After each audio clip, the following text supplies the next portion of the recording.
If you were walking along the banks of a river like this one, would you believe me if I told you that you may have passed up a golden opportunity? Or better yet, a jade opportunity? That's right. Every year, many people overlook dozens of valuable gemstones simply because, in their raw state, they look like ordinary rocks. And the reason is simple. If you don't know the secrets I'm about to show you, it's almost impossible to imagine that a stone that seems worthless at first glance could actually be jade, one of the most valuable gems on the market. To give you an idea, this is what a piece of jade looks like in nature. Notice how dull, matte, and unimpressive it seems. But that same stone, once polished, can be worth thousands of dollars.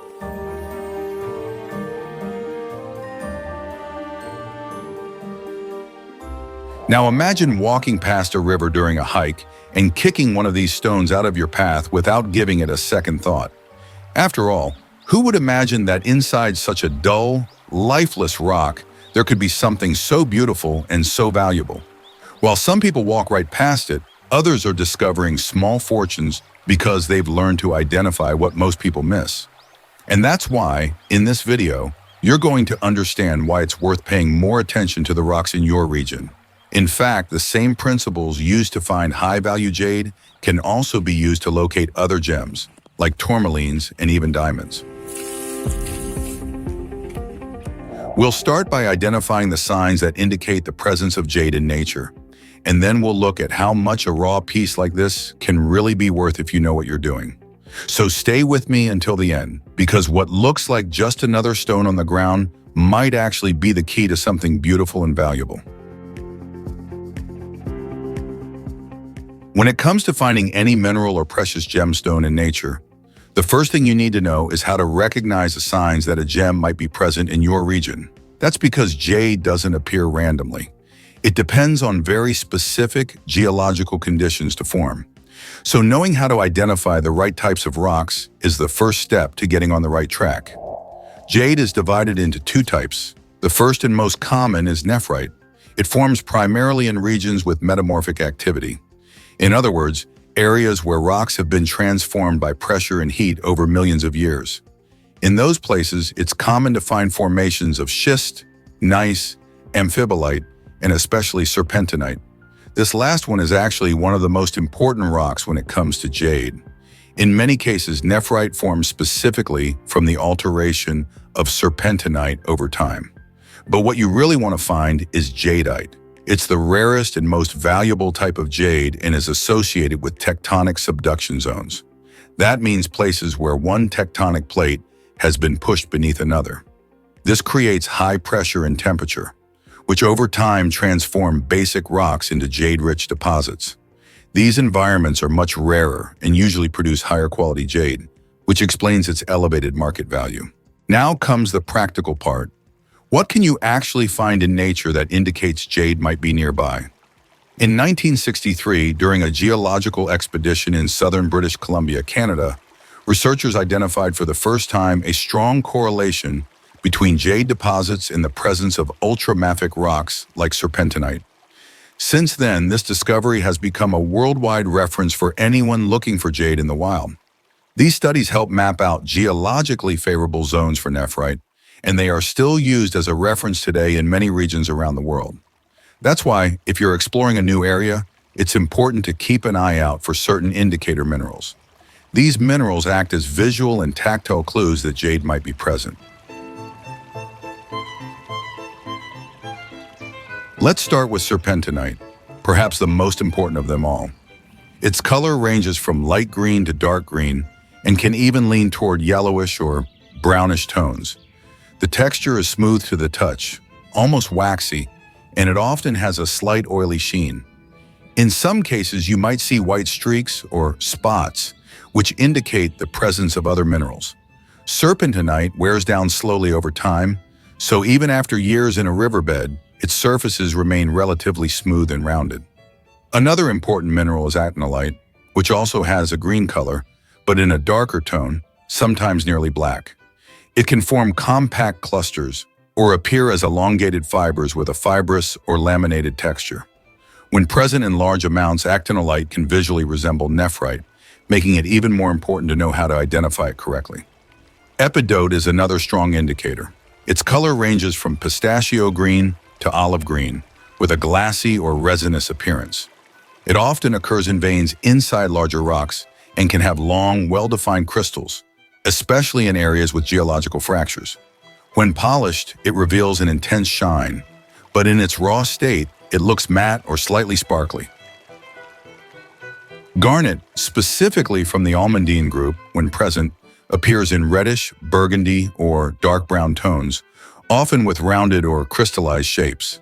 It's commonly found mixed with schists or gneisses, which are exactly the kinds of rocks associated with deep metamorphic processes, the same processes that give rise to nephrite. The presence of garnet is a sign that the region has undergone extreme geological conditions. Chlorite, on the other hand, is a dark green mineral with a velvety or flaky texture. It tends to form thin layers over other rocks and is more common in cold, humid regions, especially mountainous areas with intense chemical alteration of the original rocks. Lastly, we have magnetite, a black, metallic-looking mineral that is strongly magnetic. It can be easily identified with the help of a simple magnet. When you find it alongside other minerals we've mentioned, it's a strong indicator that the area has experienced intense geological processes, a good sign that jade may be present nearby. These minerals are like pieces of a puzzle. Individually, they might not say much, but when found together, especially in areas with a history of geological pressure or metamorphism, they greatly increase the chances that you're standing in a jade-rich zone. Besides the minerals themselves, don't forget that the environment around rivers can also offer clues. In places where jade is commonly found, the riverbed often contains medium-sized stones with rounded shapes and a dull appearance. These stones are often greenish or grayish, with a smooth texture. Most people would walk right past them without giving a second glance. But as you already know, the true value of jade lies beneath the surface. Being able to recognize the geological signs and associated minerals already puts you ahead. But what really makes the difference is being able to identify jade itself when it's right in front of you. And for that, you need to understand the physical characteristics of this gem.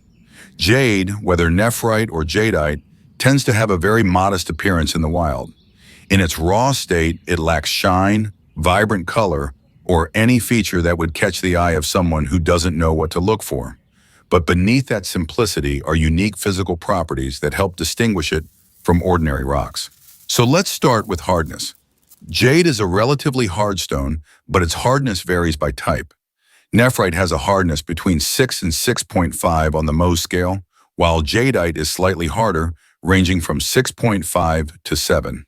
That puts it on par with quartz. This means it can't be easily scratched by nails, knives, or broken glass, but it's not as hard as a diamond or sapphire. This alone helps rule out many false positives. But hardness isn't the only factor. Another important aspect is the weight of the stone relative to its volume. Jade, especially jadeite, tends to be heavier than it looks. So if you're holding a stone that feels unusually heavy for its size, it's worth a closer look. Nephrite has an average density of about 2.9 to 3.0 grams per cubic centimeter, while jadeite is denser, ranging from 3.3 to 3.5. That difference becomes noticeable when handling multiple stones of similar size. The texture is another key clue. Jade typically feels smooth but firm to the touch. It's not rough like many rocks, but it's also not soft. In some cases, especially when partially polished by river water, you might even notice a slightly oily surface. Compared to serpentinite, which can feel similar, jade is denser and less slippery. Another thing to look for is translucency. Even in its raw form, some fragments of jade, especially jadeite, can show some translucency when sliced thin or exposed to strong light. That's an excellent indicator that you're holding a gemstone and not just an ordinary rock. Translucent jade with vivid color is highly sought after in the market, especially when it has that vibrant green tone known as imperial jade. Now let's talk about some practical field tests you can do using simple tools. The most common is the hardness test, which involves scratching the surface of the stone with pointed tools made of materials with known hardness levels. Hardness test kits come with numbered tips. For example, a number 5, number 6, number 7, and so on. The idea is to try scratching the surface with each one.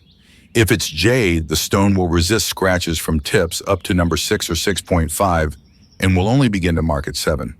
That's already a very good sign. But be careful. Many beginners mistake metal marks left by the test tips for actual scratches on the stone. It's important to wipe the surface afterward. If what you see is just a superficial streak of metal, the stone is harder than the tip used. If the mark is deep and still visible after cleaning, the stone is softer and probably not jade. Another very useful and simple test is the impact test. Jade is incredibly resistant to breaking or chipping. Even under moderate blows, it rarely fractures. This is due to its internal structure, made up of interlocking fibrous crystals, especially in the case of nephrite. This interweaving gives it impressive mechanical strength, making jade highly valued for carvings, jewelry, and decorative objects. Speaking of internal structure, if you have a magnifying lens or portable microscope, you can take a closer look at the inner pattern of the stone. Jade shows a fibrous or granular texture, while rocks like serpentinite or quartz have simpler, more homogeneous structures. Finally, if you already have some experience with minerals, you can try the sound test. When lightly tapping two pieces of jade together, the sound produced tends to be cleaner and sharper than that of other rocks. Ooh, you can hear that bottom piece. It's very dull sounding thud. It means it's soft. That's definitely serpentine. That's a harder sound. That's a nice looking piece. This test requires practice and a good ear, but experienced collectors use it regularly. Now let's say you found a piece of jade. You've run the test, checked the hardness, the weight, the texture, and everything points to, yes, it's real jade. So the big question is, how much could your find be worth? And the answer is, it depends. The value of jade can vary dramatically, ranging from just a few dollars per kilogram for low-quality pieces to tens or even hundreds of thousands of dollars for a single rare and pure specimen. First, it's important to understand that jade is evaluated based on 4 main criteria: type, color, translucency, and texture. The rarer the combination of these qualities, the higher the price. The most valuable variety of all is translucent jadeite with an intense green color known as imperial jade. This type is extremely rare, and when cut and polished properly, it can reach astronomical prices. In international auctions, pieces of imperial jade have sold for more than $3 million. In 2014, for example, a Qing Dynasty imperial jade necklace was auctioned for $27 million, making it one of the most expensive jewelry items ever sold in Asia. Of course, we're talking about the top of the market here, but even raw pieces can hold significant value. 1 kilogram of medium-quality, non-translucent raw jadeite can be sold for anywhere between $100 and $500. Stones with vivid color and some degree of translucency can quickly rise to the range of $1,000 to $10,000 per kilogram, depending on demand and potential for cutting. Nephrite, while less valuable than jadeite, still has a strong market. It's more abundant, more resistant to impact, and widely used in the production of sculptures and decorative items. Blocks of raw nephrite with good green coloration can sell for $50 to $300 per kilogram. Meanwhile, pieces of white, black, or uniquely veined nephrite can fetch even higher prices, especially in the Asian market. Another factor that directly influences the stone's value is its geographic origin. Jade from Myanmar, for example, is highly prized, especially jadeite with uniform coloration. Canadian nephrite from the British Columbia region is widely traded in the West and is appreciated for its dark green tone and consistency. In the United States, jade deposits are known mainly in Alaska, California, and parts of Wyoming. While these jades don't always reach the prices of Asian stones, the fact that they are local and legal to collect already makes them a great business opportunity.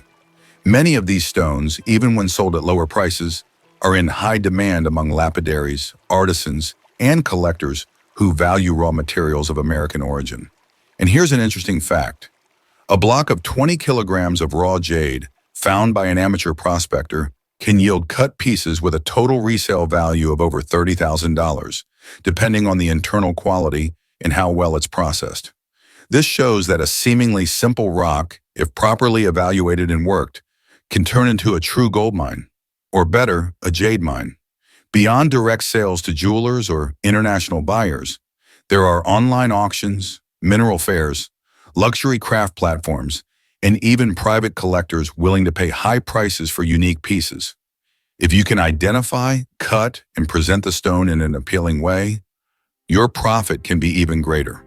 That's why, in addition to finding the stone, it's essential to learn how to present it well, and if possible, have it evaluated by a gemology professional. Authenticity certificates issued by institutions like the Geological Institute of America can significantly raise a stone's market value, especially when selling internationally. But before you go rushing off to the nearest river, there's one last thing you need to know. A lot of people out there do find valuable stones, but because they don't know how to correctly identify the type of mineral or the quality of the gem, they end up getting scammed and selling them for far less than they're actually worth. And unfortunately, there are buyers who take advantage of this lack of knowledge to offer ridiculously low prices for stones that could be worth much more. That's exactly why I created the ebook, Gemology Journey for Beginners, a complete guide that teaches, in a simple and practical way, how to recognize the main types of minerals, test for hardness, density, and other physical characteristics using homemade methods, without needing professional equipment. With this knowledge, you'll be able to know exactly what you're holding before showing it to any buyer. It protects you from unfair offers and gives you much more confidence when it's time to sell, or even to keep the stone as a long-term investment. And if your goal isn't to sell your gems, the ebook also includes an exclusive chart for collectors, listing the main collectible minerals, their characteristics, and rarity levels. Ideal for anyone who wants to better organize their discoveries and grow through practice. The standard price of this knowledge is $29.90, but if you're among the first 10 buyers, you can get a 50% discount, paying just $14.95 for lifetime access. And you'll still have a full 7-day satisfaction guarantee, during which you can request a full refund, no questions asked. So if you want to take advantage of this unique opportunity, just click the link in the description. And if you're still taking your first steps or feel this isn't the right moment, that's perfectly fine.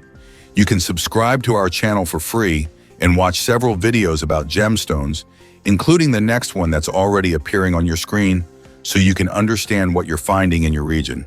Thanks for liking and subscribing. Good luck, Gem Hunter!